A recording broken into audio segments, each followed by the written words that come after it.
Hi everyone, hope you're doing well from wherever you're watching this channel, depending on your time zone. Now, the death of the CDF, Francis Ogola, has raised so many questions, and the people are trying to interpret so many statements that were issued some times back. With all this, we are now seeing the Jubilee Secretary General Jeremiah Kioni coming out to ask questions about the Mambo and Matatu that Ruto had said some time back. Beside this, he's listing a number of people who have suffered the same fate, and there are so many questions he's raising as far as this death is concerned. We want to look into that, but first of all, I would want to listen to the statement from the eyewitness who was on ground, people who saw the chopper falling down, catching fire, those who are trying to rescue those who are in this chopper for the first time. Someone has come out to speak about this, and this was someone who was really on ground, who was involved in the rescue mission. So listen to him, then from there, I will take you back to the statement from Jubilee SG Jeremiah Kioni. Jana tulikuwa hapa hivi, ilikuwa saa kama tulianza kazi. Karibu saa 4 hiyo madege ikakuja hivi ikalan hapa hivi shule yetu Chipilel Boys. Tukafanya kazi yetu kwa shamba karibu saa 8:16. Tukakuja kiti hapa hivi.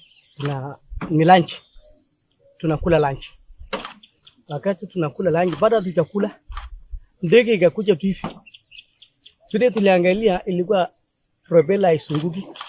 Wengine wanasema shuka hapo, inashuka hapo. Wakati nafika inashuka, kumbe ni kuanguka tu, ikakuja hivi tu straight. Ikaanguka ikalala hapo chini. Sasa sisi tukaamua tukimbia tukokoe watu. Tukaenda furuta mahali kuna moto kubwa, tukasukuma, huko inalipuka pum. Tukangangana mpaka tukatoa watu wote tukapanga jini. Mpaka mandege ya jeshi ikakuja sasa akatupata pale tumokoe watu. Nisho mambo ilifanyika hapa. Sasa tukasukuma hiyo vitu ndio sasa tukatoa watu wote. Wengine wanakuja na mapanga wanakata makamba ndio tukapanga hiyo watu nyuma hiyo nini ya hiyo ndege. Huko sasa kuna mwandishi mmoja alikuwa na akasema mnisaidie sameni tukaokoa hiyo. Alikuwa anasimama. Alafu askari mmoja alikuwa anasimama pia. Tukapeleka hiyo wenye walikuwa ako wife tukampeleka kwa ndege. Sasa tukangangana hiyo watu jeshi walikuja vile walishuka tu wakatupua wakatuambia toka. Kila mtu enda. Tukaenda hicho. Si ndio tulingangana pale watu. Hata nguo yangu imeungua. Niko nyumbani. Now, Jeremiah Kioni is appealing to William Samoei Ruto to come clear about the Mambo and Matatu issue, a statement that he issued some time back when he was in Kakamega trying to address the issue of sugar. According to him, the death of Ogola has reminded him of the death of Tom Mboya, Robert Ouko, Dr. Odhiambo Boy, Chris Msando, Jacob Juma, and the death of the 70 young Luos who were killed during mass action when they were just asking for affordable price of basic commodities. This one question is asking, when is it going to be enough? According to him, enough is enough. This must stop.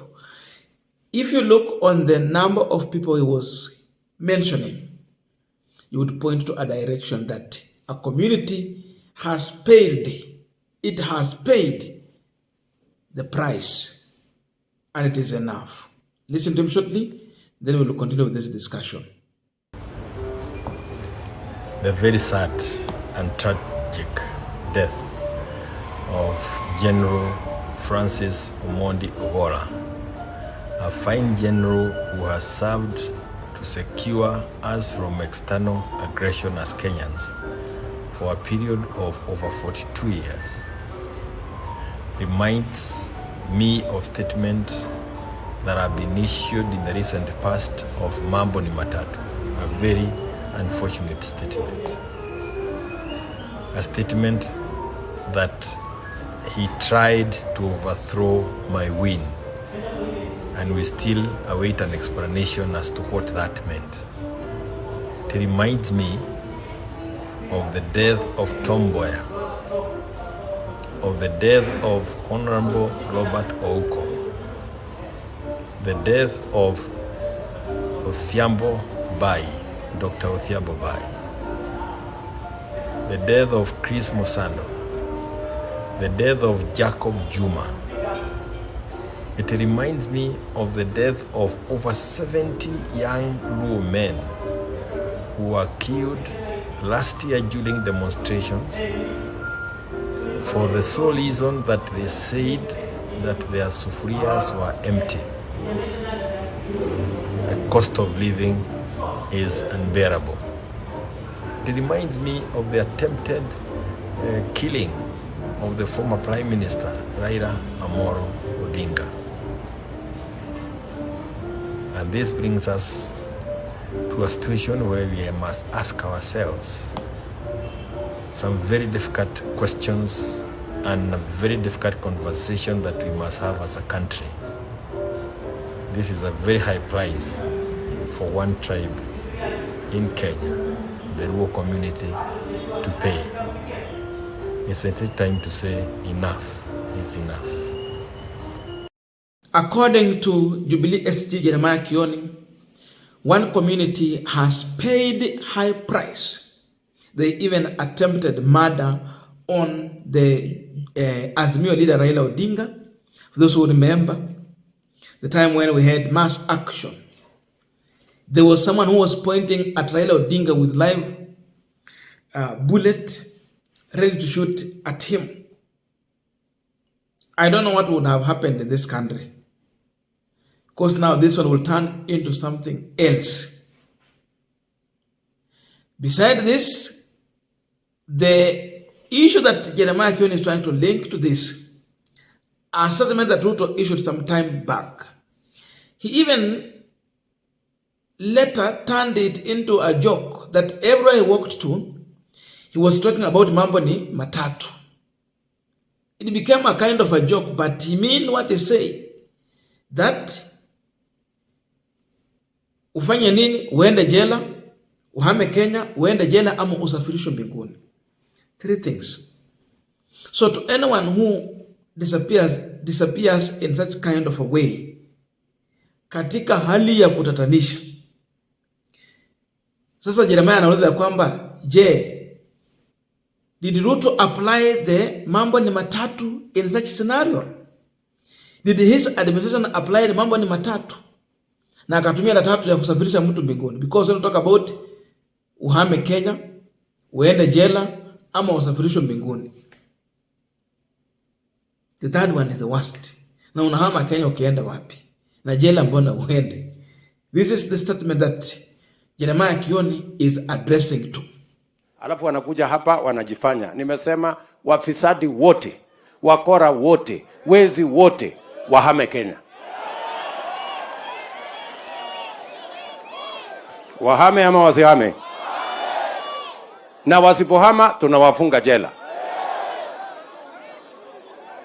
Na wakiendelea wapange mpango waende mbinguni.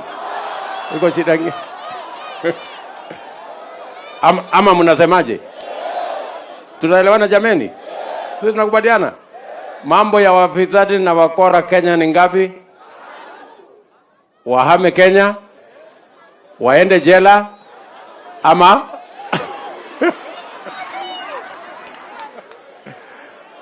Ndio, my friends. Now, as we conclude this discussion, just a quick request for those who are watching and you have not yet subscribed, please consider subscribing to our returning subscribers. I must say thank you so much. And again, to all our viewers, please give this video a thumbs up. Thank you so much, and back to this discussion.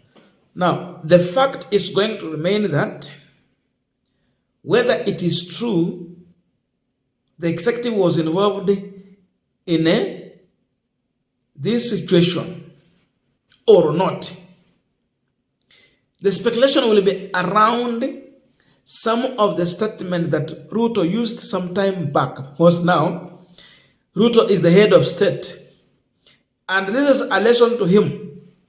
He must learn what to say, where to say it, and how to say it. Sometimes it is not about what you say, it is how you say it. So as head of state, his statement is always taken seriously by everyone. So when I talked about Mambo ni Matatu, dealing with the people who are trying to stop him, remember the issue of bombers, it comes in. And I shared a video where Ruto was narrating what happened and the reason why he appointed Ogola. And how he had other option, but he never went for those other options. Instead, he opted for Ogola. That statement is now trending. Besides this, the issue of Mambo ni Matatu is a very, very heavy statement as long as it is coming from the president. Hata kama wewe utasema hivyo bado it's a statement that ni ya kushurutisha. Inashurutisha. It is threatening. Because we are forcing someone either to go to the jail or to run away from Kenya or aende mbinguni. So how do you take someone to heaven? This miracle will not happen that someone is going to fly to heaven. It means you will claim someone's life. So the fallen soldiers wamesafiri mbinguni according to what we believe in. Wamesafiri mbinguni. Sasa swali ni kwamba kuna mtu aliwasafirisha mbinguni akitumia yale maneno matatu ambayo Mheshimiwa Ruto aliongelea, ama wamesafiri mbinguni kwa njia ya namna gani?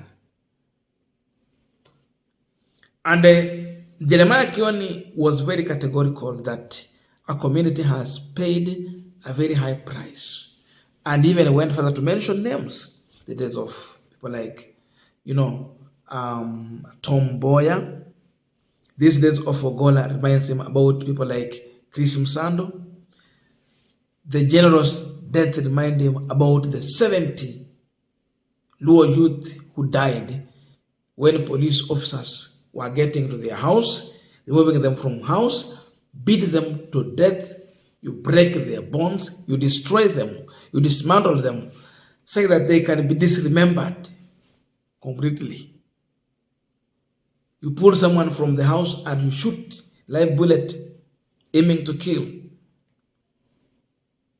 So it still seems like a community is still targeted by the government. I don't know your views, but these are views from Jeremiah Kioni. We're just giving it an interpretation. So let us meet in the comment section to continue with this discussion.